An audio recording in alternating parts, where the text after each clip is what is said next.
Nes iš tikrųjų pokyčius aš matau labai didelius Lietuvos ir specialistų grupėje, ir tėvų sąmoningumas labai stipriai didėja, ir mokytojai labai daug mokosi.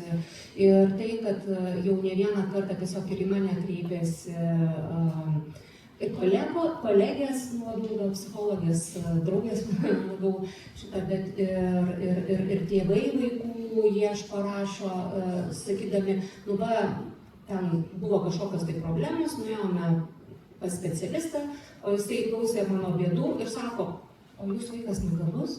Tarsi, kad ta alternatyva, kad viso to paaiškinimas galėtų būti išskirtiniai gebėjimai ir netinkama aplinka jiems pasireikšti, ir jis tada kitokiom formom reiškiasi.